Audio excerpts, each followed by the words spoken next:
बोलो सियापति रामचंद्र भगवान की जय। अरण्य कांड दोहा नंबर 6।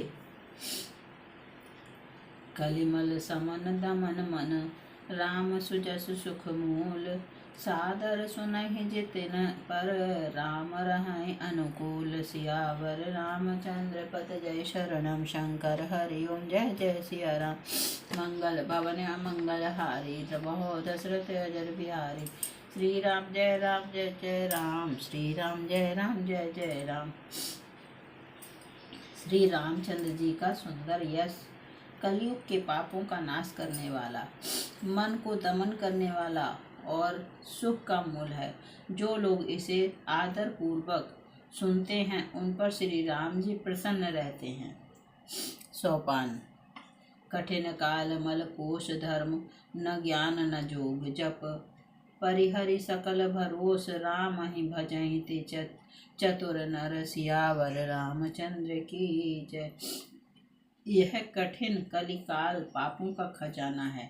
इसमें न धर्म है, न ज्ञान है और न योग तथा जप ही है। इसमें तो जो लोग सब भरोसों को छोड़कर श्री राम जी को ही भजते हैं वे ही चतुर हैं। मुनि के चरण कमलों में सिर नवाकर देवता, मनुष्य और मुनियों के स्वामी श्री राम जी वन को चले। आगे श्री राम जी हैं और उनके पीछे छोटे भाई लक्ष्मण जी हैं। दोनों ही मुनियों का सुंदर वेश बनाए अत्यंत सुशोभित हैं। दोनों के बीच में श्री जानकी जी कैसी सुशोभित हैं, जैसे ब्रह्म और जीव के बीच माया हो। नदी, वन, पर्वत और दुर्गम घाटियां सभी अपने स्वामी को पहचान कर सुंदर रास्ता दे देते हैं। जहाँ जहाँ देव श्री रघुनाथ जी जाते हैं वहाँ वहाँ बादल आकाश में छाया करते जाते हैं। रास्ते में जाते हुए विराट राक्षस मिला। सामने आते ही श्री रघुनाथ जी ने उसे मार डाला।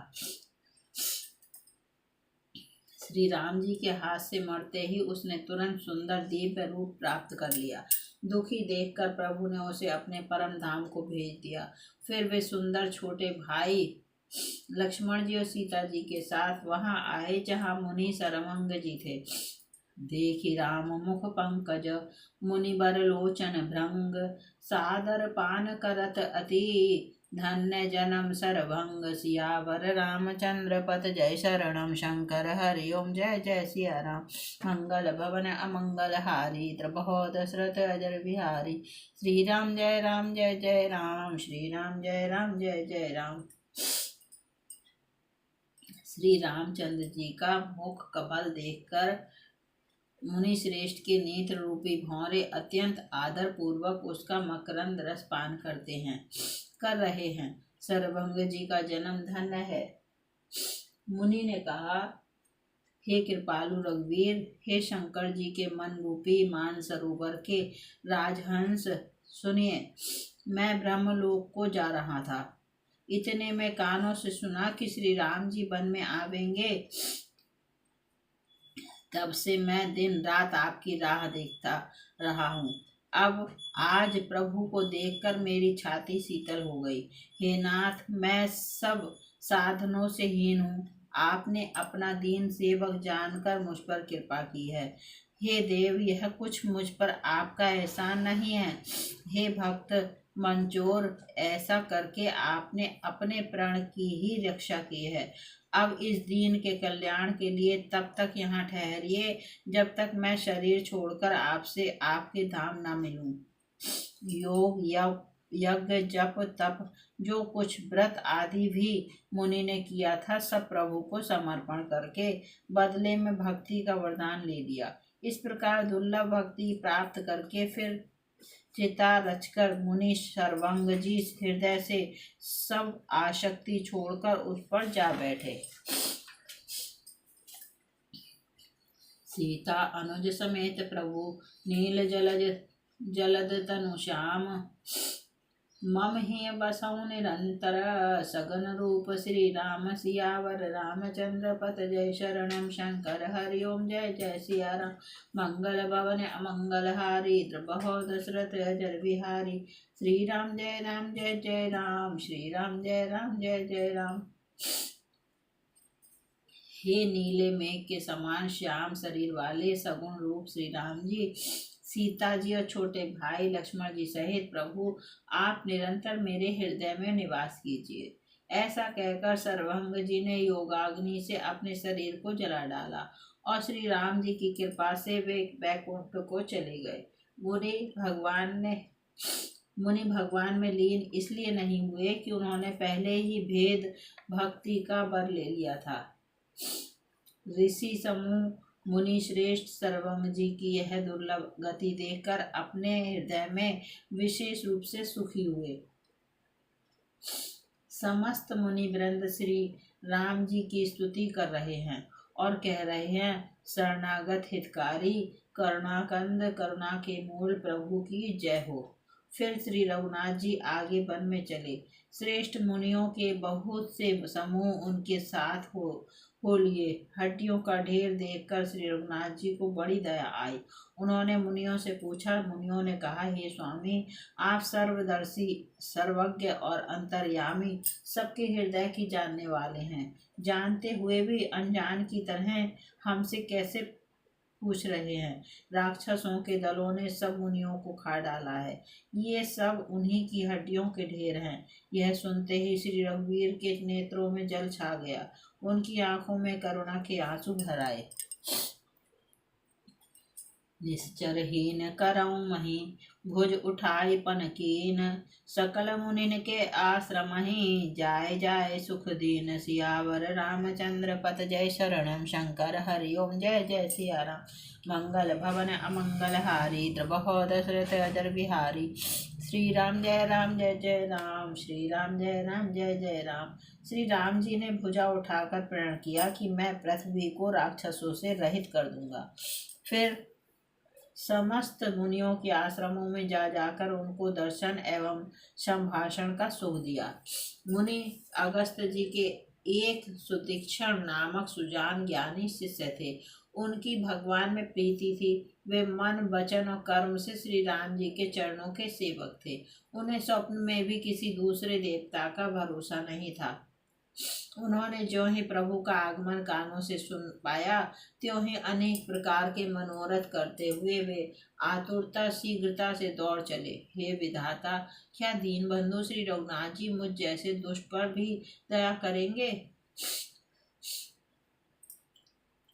या स्वामी श्री राम जी छोटे भाई लक्ष्मण जी सहित मुझसे अपने सेवक की तरह मिलेंगे? वे मेरे हृदय में दृढ़ विश्वास नहीं होता, क्योंकि मेरे मन में भक्ति वैराग्य या ज्ञान कुछ भी नहीं है। मैंने तो सत्संग योग जप अथवा यज्ञ ही किए हैं और न प्रभु के चरण कमलों में मेरा दृढ़ अनुराग ही है। हाँ, दया के भंडार प्रभु की एक बान है कि जिसे किसी दूसरे का सहारा नहीं है वह उन्हें प्रिय होता है। भगवान की इस बान का स्मरण आते ही मुनि आनंद मग्न होकर मन ही मन कहने लगे, आहा, भव बंधन से छुड़ाने वाले प्रभु के मुखारविंदों का को देखकर आज मेरे नेत्र सफल होंगे। शिव जी कहते हैं, हे भवानी, ज्ञानी मुनि प्रेम में पूर्ण रूप से निमग्न है। उनकी वह दशा कही नहीं जाती। उन्हें दिशा विदिशा दिशाएं और उनके कोण आदि और आस्था कुछ भी नहीं सूझ रहा है। मैं कौन हूँ और कहाँ जा रहा हूँ यह भी नहीं जानते, इसका भी ज्ञान नहीं है। वे कभी पीछे घूमकर फिर आगे चलने लगते हैं और कभी प्रभु के गुण गा गा कर नाचने लगते हैं। मुनि ने प्रगाढ़ प्रेमा भक्ति प्राप्त कर ली। प्रभु श्री राम जी वृक्ष की आड़ में छिपकर भक्त की प्रेमोन्मत्त दशा देख रहे हैं। मुनि का अत्यंत प्रेम देखकर भव भय आवागमन के भय को हरने वाले श्री रघुनाथ जी मुनि के हृदय में प्रकट हो गए। हृदय में प्रभु के दर्शन पाकर मुनि बीच रास्ते में अचल स्थिर होकर बैठ गए। उनका शरीर रोमांच से कटहल के फल के समान कंट कंटकित हो गया। तब श्री रघुनाथ जी उनके पास चले आए और अपने भक्त की प्रेम दशा देखकर मन में बहुत प्रसन्न हुए। श्री राम जी ने मुनि को बहुत प्रकार से जगाया, पर मुनि नहीं जागे, क्योंकि उन्हें प्रभु के ध्यान का सुख प्राप्त हो रहा था। तब श्री राम जी ने अपने राज रूप को छिपा लिया और उनके हृदय में अपना चतुर्भुज रूप प्रकट किया। तब अपने इष्ट स्वरूप के अंतर ध्यान होते ही मुनि कैसे व्याकुल होकर उठे, जैसे श्रेष्ठ मणिधर सर्प मणि के बिना व्याकुल हो जाता है। मुनि अपने सामने सीता जी और लक्ष्मण जी सहित श्याम सुंदर विग्रह सुखधाम श्री राम जी को देखा। प्रेम में मग्न हुए वे बड़भागी श्रेष्ठ मुनि लाठी की तरह गिर कर श्री राम जी के चरणों में लग गए। श्री राम जी ने अपनी विशाल भुजाओं से पकड़कर उन्हें उठा लिया और बड़े प्रेम से हृदय से लगा रखा। कृपालु श्री राम जी चंद्र जी मुनि से मिलते हुए ऐसे सुशोभित हो रहे हैं, मानो सोने के वृक्ष से तमाल का वृक्ष गले लगकर मिल रहा हो। मुनि निश्शब्द खड़े हुए टकटकी लगाकर श्री राम जी का मुख देख रहे हैं, मानो चित्र में लिखकर बनाए गए हों।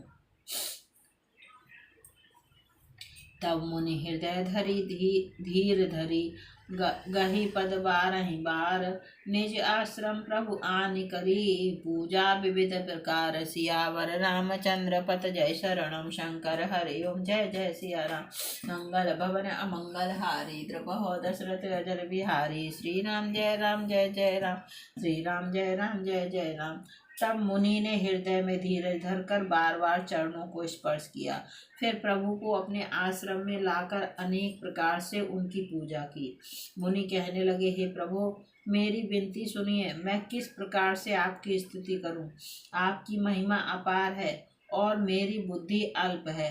जैसे सूर्य के सामने जुगनू का उजाला, हे नील कमल की मालाओं के समान श्याम शरीर वाले, हे जटाओं का मुकुट और मुनियों के बलकल वस्त्र पहने हुए, हाथों में धनुष बाण लिए तथा कमर में तरकस कसे हुए श्री राम जी, मैं आपको निरंतर नमस्कार करता हूँ, जो मोह रूपी घने वन को जलाने के लिए अग्नि है, संत रूपी कमलों के वन के प्रफुल्लित करने के लिए सूर्य है, राक्षस रूपी हाथियों के समूह के पछाड़ने के लिए सिंह है, और भव आवागमन रूपी पक्षी के मारने के लिए बाज रूप है। वे प्रभु सदा हमारी रक्षा करें। हे लाल कमल के समान नेत्र और सुंदर बेस वाले, सीता जी के नेत्र रूपी चकोर के चंद्रमा, शिव जी के हृदय रूपी मानसरोवर के बाल हंस, विशाल हृदय भुजा वाले श्री रामचंद्र जी, मैं आपको नमस्कार करता हूँ। जो संशय रूपी सर्प को ग्रसने के लिए गरुड़ हैं, अत्यंत कठोर तर्क से उत्पन्न करने वाले, विषाद का नाश करने वाले हैं, आवागमन को मिटाने वाले और देवताओं के समूह को आनंद देने वाले हैं, वे कृपा के समूह श्री राम जी सदा हमारी रक्षा करें।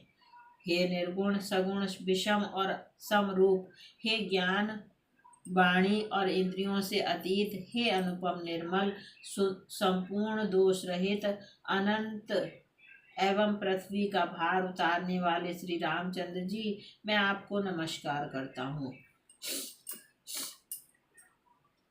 जो भक्तों के लिए कल्प वृक्ष के बगीचे हैं, क्रोध लोभ मद और काम को डराने वाले हैं, अत्यंत ही चतुर और संसार रूपी समुद्र से तरने के लिए सेतु रूप हैं, वे सूर्य कुल की ध्वजा श्री राम जी सदा मेरी रक्षा करें। जिनकी भुजाओं का प्रताप अतुलनीय है, जो बल के धाम है, जिनका नाम कलयुग के बड़े भारी पापों का नाश करने वाला है, जो धर्म के कवच रक्षक हैं और जिनके गुण समूह आनंद देने वाले हैं, वे श्री राम जी निरंतर मेरे कल्याण का विस्तार करें। यद्यपि आप निर्मल व्यापक अविनाशी और सबके हृदय में निरंतर निवास करने वाले हैं, तथापि हे खरारी श्री राम जी, लक्ष्मण जी और सीता जी सहित वन में विचरने वाले, आप इसी रूप में मेरे हृदय में निवास कीजिए। हे स्वामी, आपको जो सगुण निर्गुण और अंतर्यामी जानते हो वे जाना करें। मेरे हृदय को तो कौशलपति कमल नयन श्री राम जी ही अपना घर बनावे। ऐसा अभिमान भूलकर भी न छूटे कि मैं सेवक हूँ और श्री रघुनाथ जी मेरे स्वामी हैं। मुनि के वचन सुनकर श्री राम जी मन में बहुत प्रसन्न हुए। तब उन्होंने हर्षित होकर श्रेष्ठ मुनि को हृदय से लगा लिया और कहा, हे मुनि, मुझे परम प्रसन्न जानो, जो वर मांगो वही मैं तुम्हें दूं। मुनि तीक्ष्ण जी ने कहा, मैंने तो वर कभी मांगा ही नहीं, मुझे समझ ही नहीं पड़ता कि क्या झूठ है और क्या सत्य है, क्या मांगूं क्या नहीं। अतः हे रघुनाथ जी, हे दासों को सुख देने वाले, आपको जो अच्छा लगे मुझे वही दीजिए। श्री रामचंद्र जी ने कहा, तुम प्रगाढ़ भक्ति हे मुने, तुम प्रगाढ़ भक्ति, वैराग्य, विज्ञान और समस्त गुणों तथा ज्ञान के निधान हो जाओ। तब मुनि बोले, प्रभु ने जो वरदान दिया वह तो मैंने पा लिया, अब मुझे जो अच्छा लगता है वह दीजिए। अनुज जानकी सहित प्रभु चाप बान धर राम, मम हिय गगन इंदु इव बसौ सदा निह काम। सियावर रामचंद्र पत जय शरणम, शंकर हरि ओम जय जय सिया राम। मंगल भवन अमंगल हारी, द्रपहो दशरथ अजर बिहारी। श्री राम जय जय राम, श्री राम जय जय राम। हे प्रभु, हे श्री राम जी, छोटे भाई लक्ष्मण जी और सीता जी सहित धनुष बाणधारी, आप निष्काम स्थिर होकर मेरे हृदय रूपी आकाश में चंद्रमा की भांति सदा निवास कीजिए। बोलो सियापति रामचंद्र भगवान की जय। अरण्य कांड दोहा नंबर 11 समाप्त।